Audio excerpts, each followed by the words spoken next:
Saudações, investidores! Bitcoin agora cotada a $98.800. Bitcoin que está despencando junto com os mercados globais. Nós tivemos uma das piores aberturas dos futuros do S&P da Nasdaq que eu já vi na minha vida. Nesse momento a gente vê a Nasdaq caindo mais de 4,3%, o S&P caindo mais de 2,4%. O que está acontecendo? Como isso está impactando o Bitcoin e as criptomoedas e o que a gente pode esperar a partir daqui. Vamos discutir no vídeo de hoje. Bem-vindos a Investidor Moderno.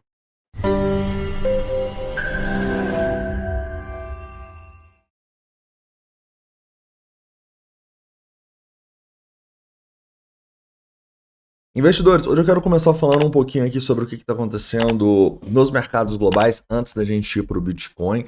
Depois a gente vai atualizar aí a situação das altcoins e falar um pouco sobre as tomadas de decisão que a gente está tomando hoje, né? Então, o primeiro ponto que a gente precisa falar com vocês é que, a gente estava brigando ali na região dos $105 mil antes da abertura, mas quando a gente teve a abertura, cara, claramente a abertura já foi com um gap forte para baixo e desde lá só despencando, cara. É realmente impressionante. Eu não me lembro da última vez que a gente, antes de abrir os mercados, teve uma queda tão significativa assim nos futuros, tá bom? 2,48% no S&P, 4,43% na Nasdaq, é muita coisa, tá? Não é pouco. E obviamente, né, cara, como a gente vinha discutindo ontem com vocês, essa abertura do S&P 500 seria importante, né? A gente tá diante de uma semana decisiva, não se esqueçam que a gente tem a decisão de juros do Fed nesta semana ainda, né, quarta-feira agora. Todo mundo acha que não vai ter corte de juros e estão bem pessimistas para o final do ano, tá? A maioria acha que a gente vai ter 1 ou 2 cortes de juros apenas. Vamos ver o que o Powell vai falar, né, caras? E, assim, nesse primeiro momento, caras, eu não consegui encontrar nenhum motivo específico que tá fazendo essa queda acontecer. Tá? Então, realmente foi uma queda bem estranha, sem nenhum motivo aparente, né? A gente viu algumas especulações aí falando que tem grandes players preocupados com as ações de tecnologia nos Estados Unidos, mas sinceramente, caras, nenhuma notícia específica está gerando essa queda, o que para mim é bem estranho, tá? Mas fazer o quê? Né? O S&P 500 a gente sabe, estava muito esticado, e agora a gente está fazendo uma correção, tanto na Nasdaq quanto no S&P, né? Foi uma correção muito forte, mas acontece. Infelizmente, o Bitcoin continua bem ligado à Nasdaq e ao S&P, em especial em dias muito significativos, né? Então, em dias que a gente tem queda muito forte, caras, a gente sim pode ver o Bitcoin caindo também. Quer dizer, é natural que a gente caia, tá bom? Olha só, o Bitcoin tá caindo quase igual a Nasdaq, ou seja, não é um apocalipse ainda, tudo bem? Mas show de bola, né? Entendendo isto, vamos para uma análise aqui do Bitcoin e começando no semanal. No semanal, eu acho que não mudou muita coisa, né? A gente tem um topo local aqui nessa região, sem grandes volumes, então não tem motivo para acreditar que é um topo tão importante. A gente simplesmente está fazendo uma retração do último movimento no diário, né? Então a gente está indo testar de novo o rompimento daquele nosso padrão de continuação, tá? E nesse momento eu vou destacar alguns suportes aqui, tá? Primeiramente, tem um suporte importante nessa região aqui dos $96 mil, tá? Eu acho que é um suporte significativo, tem topos anteriores ali. Perder esses 96 deveria levar a gente para retestar fundos ali nos 89, tudo bem? Então, obviamente, caras, que assim, no longo prazo, a situação ainda é confortável, né? O que ficou feio foi o curto prazo, né? Desde a abertura ali, a gente caiu, rompeu suportes importantes, e nesse momento a gente assume uma tendência de baixa aqui no 4 horas ao romper fundos anteriores, né?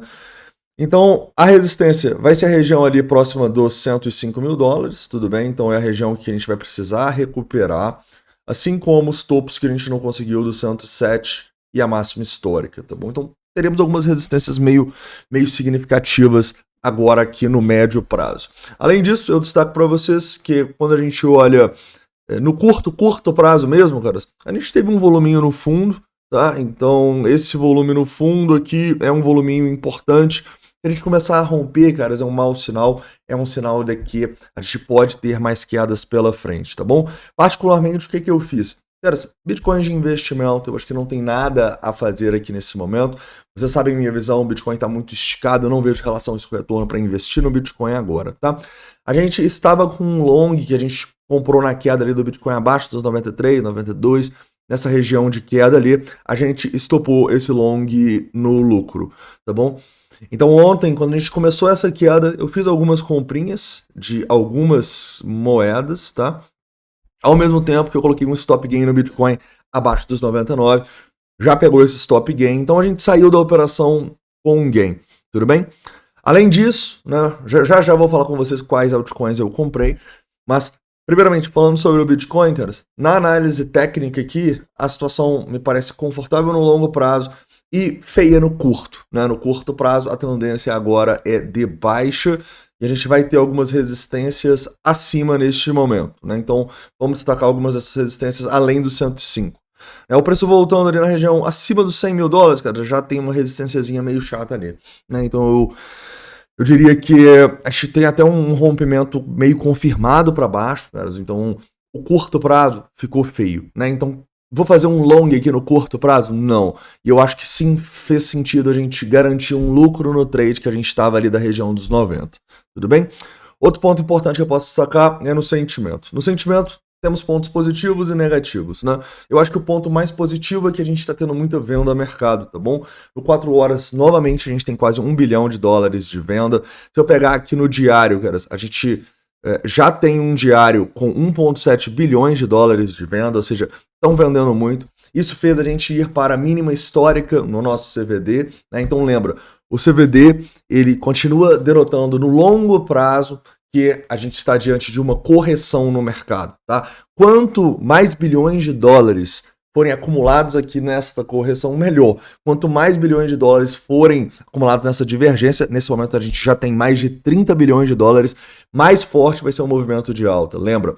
A última divergência que a gente teve, que foi toda aquela consolidação ali de março até novembro, a gente teve cerca de 52 bilhões de dólares de delta de divergência bullish. Agora a gente já tem 30, caras. Ou seja, aquilo fez o Bitcoin sair dos 49 e ir para os 108. Nós já temos 30 bilhões de dólares aqui que deve fazer o Bitcoin sair desses fundos que a gente deve encontrar nas próximas semanas para ir buscar novos patamares. Tudo bem? Então isso aqui é muito bom, né? Então, muita venda já temos aqui. A gente tem divergência bullish.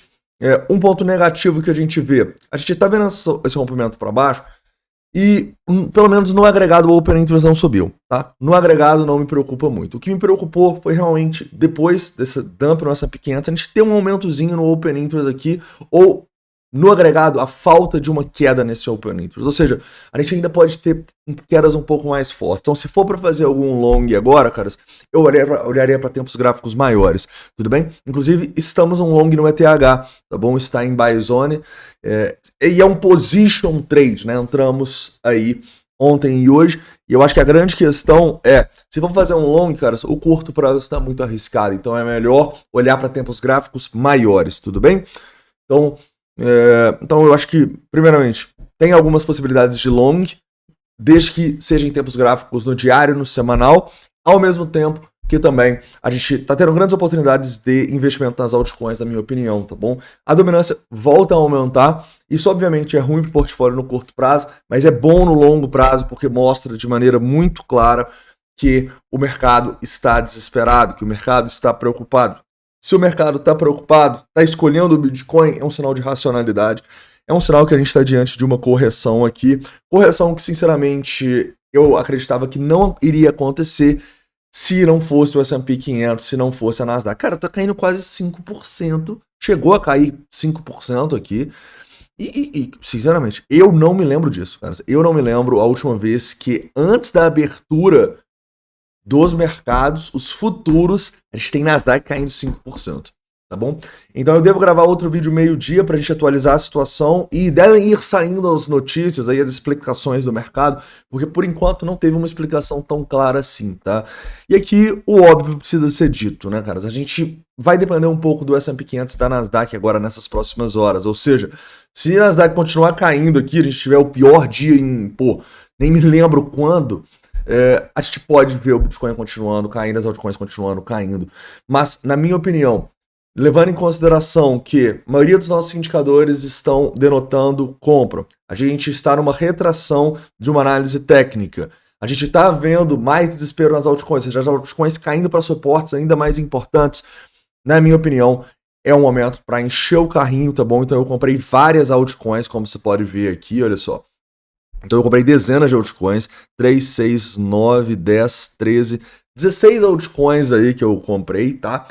Estou estudando, inclusive, novos projetos para possíveis estudos, mas os projetos que temos, grande maioria deles entraram em buy zone com essa queda de hoje, e na minha opinião, a gente sim tem oportunidades aqui, tudo bem? Então, cara, eu acho que é o momento de aproveitar para fazer essas compras, por isso que a gente sempre fala com vocês sobre a importância do caixa. Infelizmente, S&P 500 e Nasdaq puxaram a gente para baixo hoje, faz parte, né? Eles vinham puxando a gente para cima nas últimas semanas, hoje tomamos uma porrada aí com esse dump generalizado nos mercados globais, caras. Então, meio-dia a gente volta para atualizar toda essa situação, mas para mim, de maneira muito clara, curto prazo, cara, eu não faria muitos longs. Afinal, curto prazo não tá tão bonito. Tem alguns fatores de risco, como eu disse, o long short ratio subindo, esse open interest que não caiu. Então, no curto prazo, tá meio tenso. Mas, para mim, grande oportunidade de position trades, né? Trades no semanal, no diário, e também grandes oportunidades, principalmente de investimento nas altcoins, tá bom? Praticamente tudo em buy zone agora, galera. Então, é uma ótima semana para estudar e usar o caixa para fazer boas compras. Tudo bem? Então é isso. Força, não desistam. Faz parte. S&P 500 e Nasdaq puxaram aí, mas dia de grandes oportunidades. Valeu? Então é isso. Um forte abraço. A gente volta lá para as meio-dia. Falou!